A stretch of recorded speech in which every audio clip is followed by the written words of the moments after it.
మొన్నటి వరకు ఆంధ్రప్రదేశ్లో ఏ ఇద్దరు కలిసినా అయ్యో జగన్ ఎందుకు ఓడిపోయాడ్రా అని కానీ అబ్బా జగన్ ఓడిపోయాడ్రా అని కానీ మాట్లాడుకున్నారు. కానీ మారిపోయింది. వారం 10 రోజుల తర్వాత ఏపీలోనే కాదు దేశంలో కూడా పరిస్థితులు ఎప్పటికప్పుడు మారిపోతుంటాయిగా. జనాల యొక్క మైండ్ సెట్ రిమెంబరెన్స్ చాలా తక్కువ అని చెప్తూ ఉంటారు అందుకే జనాలకి. సో 10 రోజుల తర్వాత ఇప్పుడు కొత్త అంశం వచ్చింది, ఋషికొండ ప్యాలెస్. ఇందులో నరబలి ఇచ్చారా అనేది ఇప్పుడు పెద్ద డిస్కషన్గా మారింది. దానితో పాటు అనేక విషయాలు ఋషికొండకు సంబంధించి, ప్యాలెస్కి సంబంధించి మనం ఈ వీడియోలో మాట్లాడుకుందాం. దానికంటే ముందు చిన్న విషయం ఏంటంటే షార్ట్స్లోకి వెళ్ళి చూడండి, మీకు వరుస పెట్టి బ్రేకింగ్ న్యూస్లు కానీ ఇన్ఫర్మేటివ్ వీడియోస్ కానీ వెంటనే మెయిన్ స్ట్రీమ్ మీడియా కంటే ముందే పెన్షన్ రిలేటెడ్ కానీ అన్నీ నేను కవర్ చేస్తున్నా. కాబట్టి సబ్స్క్రైబ్ చేసుకుని ఉన్న వాళ్ళైతే బెల్ ఐకాన్ వెంటనే కొట్టండి. సబ్స్క్రైబ్ చేసుకోవాలి అనుకునే వాళ్ళు, చేసుకోకపోయినా ఫీల్ అవ్వను కానీ చేసుకుంటే మాత్రం రెండు కలిపి కొట్టండి, subscribe plus bell icon compulsory కొట్టండి, ఎందుకంటే వెంటనే మీకు ఇన్ఫర్మేషన్ వస్తుంది. సరే, అయితే ఈ ఋషికొండకు సంబంధించినటువంటి అంశాన్ని మనం వెళ్తే క్లియర్ కట్గా చూస్తే 1984 సంవత్సరం కేంద్ర ప్రభుత్వం యొక్క పర్మిషన్తో అప్పటి ఆంధ్రప్రదేశ్ ప్రభుత్వం 400 ఎకరాల్లో దాదాపు భారీగా టూరిజంకి సంబంధించి 4 ఎకరాల్లో క్రియేట్ చేసింది, అంటే సృష్టించింది. కానీ దానికి సంబంధించి కొన్ని సంవత్సరాల తర్వాత మళ్ళీ ఒక 25 రూమ్స్ నిర్మించారు. అలాగా ఋషికొండ ద్వారా మంచి ఆదాయం వస్తూ ఉండేది ఆంధ్రప్రదేశ్ ప్రభుత్వానికి. ఆ తర్వాత సంవత్సరం కూడా ఇన్నోవేషన్ చేయటం కానీ లేకపోతే అవన్నీ బెటర్ చేస్తూ ఉండేవారు. హరిత రిసార్ట్కి సంబంధించి 30-35 కోట్లు హరిత రిసార్ట్స్ నుంచి ఆంధ్రప్రదేశ్ ప్రభుత్వం అనేది ప్రజలకు వస్తూ ఉండేది. ఇలా ఉంటే జగన్మోహన్ రెడ్డి ప్రభుత్వం వచ్చిన తర్వాత హరిత రిసార్ట్ పాతదవటం, దాన్ని కూల్చేసి ఆ ప్లేస్లో కొత్త రిసార్ట్ని కొట్టబోతున్నాము అని చెప్పుకొచ్చారు. ఇక అట్లా ఋషికొండ మీద ఉన్నటువంటి 69 ఎకరాల ప్రభుత్వ భూమిలో వైఎస్ జగన్మోహన్ రెడ్డి 10 ఎకరాల కొత్త భవనాన్ని నిర్మించేందుకు కేంద్ర ప్రభుత్వం నుంచి అనుమతి కోరగా అందుకు కేంద్ర ప్రభుత్వం పర్మిషన్ ఇచ్చింది. అంటే ప్రభుత్వానికి సంబంధించిన హరిత రిసార్ట్ సంబంధించి 59 రూములు ఉన్నటువంటి దాన్ని 2020లో కొత్త భవనాల యొక్క నిర్మాణానికి సంబంధించి పనులన్నీ స్టార్ట్ చేశారు. అంటే ఈ సిఆర్జెడ్ యాక్ట్ ఉంటుంది, ఆ యాక్ట్ ప్రకారం ఋషికొండలో కేవలం టూరిస్టులకు ఉపయోగేటువంటి గదులు, రిసార్ట్లు మాత్రమే కట్టాలి. ప్రభుత్వానికి సంబంధించిన ఒక్క కార్యాలయం కూడా ఉండకూడదు, ప్రైవేట్ది అసలే ఉండకూడదు. సో దానికి అనుమతి లేదు ప్రభుత్వ కార్యాలయాలకి. అయితే వైసీపీ ప్రభుత్వం జీవీఎంసీకి ఇచ్చినటువంటి భవనాల ప్లాన్స్లో 7 బ్లాక్స్ ఉండగా వాటికి కళింగ, చోళ, వేంగి, గజపతి, విజయనగర అనేటువంటి పేర్లను పెట్టారనమాట ఈ భవనాలకు. అంటే డిఫరెంట్ బ్లాక్స్ ఉన్నాయి దీంట్లో. అలా జీవీఎంసీ దగ్గర పర్మిషన్ తీసుకుని గ్రేటర్ వైజాగ్ మున్సిపల్ కార్పొరేషన్ దగ్గర ఈ యొక్క కన్స్ట్రక్షన్ స్టార్ట్ చేశారు. ఈ భవనాల్ని రిసార్ట్లా కాకుండా సీఎం యొక్క కొత్త కార్యాలయంగా చేయాలి అని వైజాగ్ని రాజధానిగా ప్రకటించి అక్కడి నుంచే జగన్మోహన్ రెడ్డి యొక్క అధికారం నడపాలి అనేసి భారీ ప్లాన్ చేశారు. ఆ మధ్యలోనే అపోజిషన్ పార్టీ లీడర్స్ అయినటువంటి వెలగపూడి రామకృష్ణ, కార్పొరేటర్గా ఉండేటువంటి మల్లి యాదవ్, రఘురామకృష్ణరాజు మనకు తెలిసిన ఆయన, వీళ్ళందరూ కూడా వెంటనే కేసు వేశారు.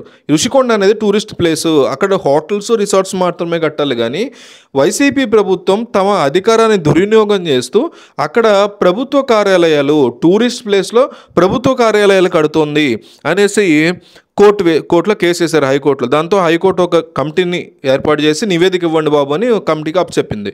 ఆ కమిటీలో ఉండేటువంటి సభ్యులు ఆ ఋషికొండకు వెళ్ళి ఆ భవనాన్ని చూసినప్పుడు అవి కన్స్ట్రక్షన్ స్టేజ్లో ఉన్నాయి, కంప్లీట్ అవ్వల.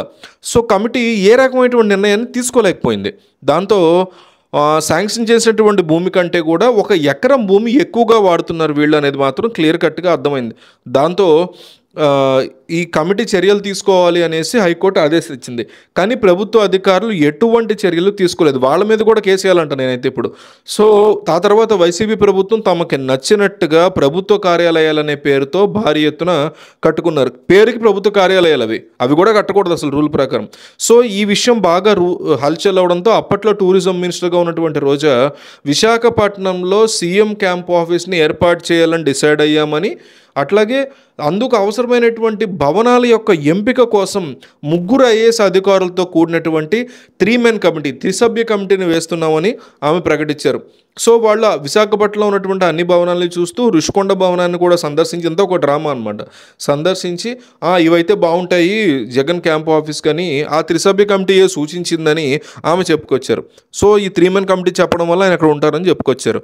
జగన్మోహన్ రెడ్డి కనుక ఉండడానికి అక్కడ అంగీకరిస్తే దాన్ని ఋషికొండ భవనాన్ని క్యాంప్ ఆఫీస్గా ఇచ్చేస్తామని ప్రకటించారు. ఈ విషయాన్ని రోజా మీడియా ముందుకు వచ్చి ప్రకటించారు. అప్పుడు ఆమె మంత్రిగా ఉన్నారు టూరిజంకి. సో ఈ భవనంలో 7 బ్లాకులు ఉంటే దాంట్లో వెంగి అనేటువంటి బ్లాక్లో సెక్యూరిటీ బ్యాకప్ ఆఫీస్ ఉంటుంది. వెంగి 1B అనేటువంటి సెకండ్ బ్లాక్లో గెస్ట్ రూములు, మీటింగ్ రూమ్స్ ఇవన్నీ ఉంటాయి. 3వ బ్లాకు కళింగ. ఈ బ్లాక్లో రిసెప్షను, వెయిటింగ్ ఏరియా, అట్లాగే కాన్ఫరెన్స్ హాలు ఇవన్నీ కూడా ఉంటాయి. ఇక 4వ రూమ్ పేరు గజపతి. ఇందులో house keeping, cafeteria, business centre ఇట్లాంటివన్నీ కూడా ఉంటాయి. ఇక విజయనగరం అనేటువంటి భవనంలో 3 బ్లాక్స్ ఉండగా అందులో ఒక బ్లాక్ వైఎస్ భారతి కోసం జగన్మోహన్ రెడ్డి ప్లాన్ చేశారని, మిగిలిన రెండు బ్లాకులను కూడా ఆయన కుమార్తెల కోసం ఆయన రిజర్వ్ చేశారు అని క్లియర్గా చూస్తే అర్థమవుతుంది.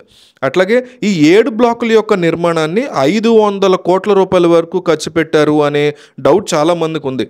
ఈ ఇంటీరియర్స్కి పెట్టినటువంటి ఐటమ్స్ కానీ, వాటి ఎక్స్పెన్సెస్ కానీ, ప్రైసెస్ కానీ తెలిస్తే మనందరం షాక్ అవ్వాల్సిందే.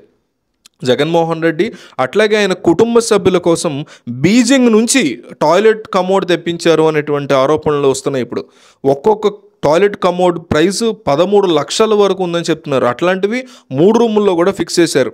ఇక మిగిలినటువంటి బాత్రూమ్స్లో పెట్టినటువంటి బీజింగ్ కమోడ్ల యొక్క ప్రైస్ 6 లక్షల రూపాయలు అని చెప్తున్నారు. ఇదిలా ఉంటే ఈ భవనంలో ఏ గోడకి ఏ పెయింటింగ్ అంటించాలి, ఎక్కడెక్కడ ఏ కళాఖండాన్ని పెట్టాలి అని చెప్పడం కోసం, కేవలం చెప్పడానికి ఇంటీరియర్ డిజైనర్స్ని ప్రత్యేకంగా రప్పించి ఆ డిజైనర్స్ కోసం, ఆ డిజైన్ల కోసం కేవలం 19 కోట్లు ఖర్చు పెట్టినటువంటి ఆరోపణలు ఉన్నాయి. అంతేకాదు సీలింగ్ ఉంటుంది కదా, సీలింగ్ మొత్తం కూడా కాస్ట్లీ షాండ్లియర్లతో, లైటింగ్లతో సెట్ చేశారనేటువంటి మాటలు ఉన్నాయి. కేవలం జగన్మోహన్ రెడ్డి ఉన్న చోట 7 షాండ్లియర్ ఉన్నాయని చెప్తున్నారు. అట్లా ఒక్కొక్క షాండ్లియర్ ధర 15 లక్షలు అని చెప్తున్నారు. అంతేకాదు నీటి సరఫరా కానీ, కరెంటు కానీ, ఇతరత్ర సప్లైలు కానీ వీటన్నిటికీ కలిపి దాదాపు ఎన్నో కోట్లు ఖర్చు పెట్టారు. భవనంలో ఉండేటువంటి సోఫాలు, బల్లలు, టేబుల్స్ వీటన్నిటి కోసం కూడా 14 కోట్ల రూపాయలు ఖర్చు పెట్టారనేటువంటిది ప్రధాన ఆరోపణ ఉంది. అయితే ఈ భవనం కోసం పనిచేసినటువంటి ప్రభుత్వ ఉద్యోగులు అందరికీ, కూలీలకి, మొత్తం అందరికీ కూడా ప్రభుత్వ ఖజానా నుంచి శాలరీలు ఇవ్వడం జరిగింది. అంతేకాకుండా భవనం ముందు ఉన్నటువంటి గార్డెన్కి కూడా ఎటువైపు ఏ చెట్టు ఉండాలి, ఎక్కడెక్కడ ఖరీదైనటువంటి లైట్లు ఉండాలి, వీటన్నిటి కోసం ఏకంగా 22 కోట్లు ఖర్చు చేశారనేటువంటి ఆరోపణలు కూడా ఉన్నాయి. సరే, అయితే ఈ నరబలి వ్యవహారం ఎక్కడి నుంచి వచ్చింది? నరబలి అనే కాన్సెప్ట్, ఈ అంశం ఋషికొండ వ్యవహారం వరకు ఎక్కడి నుంచి వచ్చిందంటే కేఏ పాల్ తీసుకొచ్చారు. కేఏ పాల్ ఎస్ఎంఎస్ మాట్లాడుతుంటాడు, పిచ్చి పిచ్చి కాదు, వేరే విషయం. అయితే కేఏ పాల్ ఎప్పుడు తీసుకొచ్చారంటే ఈ స్వామీజీ ఎవరినో, స్వరూపానందను ఎవరినో అక్కడికి తీసుకొచ్చి అలో చేశారు. కానీ ఆయన లోపలికి వచ్చి పూజలు అవి చేశారు. కానీ ప్రజలు రానివ్వాల, అధికారులను రానివ్వాల, ప్రతిపక్షాలను రానివ్వాల, కేఏ పాల్ లాంటి వేరే పార్టీ వాళ్ళని రానివ్వాల. నన్ను రానివ్వకుండా అలాంటి స్వామీజీలు రానిచ్చాడంటే లోపల నరబలి జరిగింది అనేసి తీవ్రమైనటువంటి ఆరోపణ వేశారు కేఏ పాల్. దాని గురించి కూడా ప్రభుత్వం స్పందించాల. సరే, కేఏ పాల్ని పెద్దగా పట్టించుకోరు కాబట్టి స్పందించలేదని పక్కన పెడతాం. సరే, ఇప్పుడు మనం ఎప్పుడు వింటూ ఉంటాం, ఏమైనా బయట కన్స్ట్రక్షన్స్ అవి జరుగుతున్నప్పుడు, పెద్ద సినిమా థియేటర్స్, మల్టీప్లెక్స్లు అవి ఇవి జరుగుతున్నప్పుడు, పెద్ద కన్స్ట్రక్షన్స్ జరుగుతున్నప్పుడు నరబలి జరిగింది, చిన్నపిల్లల్ని చంపారు అనేటువంటి ఆరోపణలు విపరీతంగా ఎప్పుడు ఎన్టీ రామారావు కాలం నుంచి ఉన్నాయి. ఇప్పటికీ కూడా ఆరోపణలు అయితే తీవ్రంగా ఉన్నాయి. వాటి గురించి ఇప్పటివరకు పెద్దగా ఎక్కడ బయటకు పొక్కలేదు. చాలా జాగ్రత్తగా చేస్తారు, ఇదని బయటికి రాకుండా చాలా ఒళ్ళ దగ్గర పెట్టుకుని చూసుకుంటారు అనేటువంటి మాటలు వినిపిస్తూ ఉంటాయి. సో ఆ రకంగా ఇందులో కూడా జరిగింది అనేటువంటి కేవలం ఆరోపణల వ్యాప్తంగా అయితే ఉన్నాయి. కానీ దాన్ని విపరీతంగా స్ప్రెడ్ చేస్తున్నారు ఆపోజిట్ మీడియా, అంటే వైసీపీకి ఆపోజిట్గా ఉన్నటువంటి టీడీపీ మీడియా. అదే టీడీపీ ప్రభుత్వ హయాంలో చంద్రబాబు చేస్తుంటే ఇదంతా వైసీపీ మీడియా కూడా ఇట్లాగే స్ప్రెడ్ చేసేది. అయితే ఈ అంశం వరకు చెప్తున్నా, ఎక్కడా కూడా ఏ రకమైనటువంటి ప్రూఫ్ మాత్రం కొద్దిగా కూడా లేదు నరబలికి సంబంధించి. బట్ తీవ్రమైనటువంటి వార్తలు అయితే వస్తున్నాయి. బట్ ఇదివరకు ఇందాక చెప్పినట్టు చిన్నప్పటి నుంచి మేము వింటూనే ఉన్నాం, నేను రామారావు టైం నుంచి నరబలులు అనేవి జరుగుతాయి ఒక భారీ కన్స్ట్రక్షన్ చేస్తున్నప్పుడు అనేటువంటి మాటలన్నీ కూడా ఖచ్చితంగా వినపడినటువంటి పరిస్థితి. సో మొత్తానికి మన సొమ్ము, మన ప్రభుత్వ సొమ్ముని తీసుకెళ్ళి ఆ రకంగా ఈయన శుభ్రంగా అక్కడ ఒక విలాసవంతమైన భవంతి కట్టుకున్నారు. గెలిచుంటే హ్యాపీగా అందులో ఉండేవారు, మనం ఎప్పటికీ చూసేవాళ్ళమే కాదు. మళ్ళీ ఒకవేళ ఆయన 29లో ఓడిపోతే అప్పుడు తెలుసుకునేవాళ్ళం, ఆహా ఎంత కట్టారా 2024లో, అప్పుడు తెలిసేది. వీళ్ళు గెలవడం వల్ల ఇప్పుడు తెలిసింది, అంతే తేడా. మరి వీళ్ళు ఈ ప్రభుత్వంలో వీళ్ళేం ఓడబడుస్తారో చూడాలి.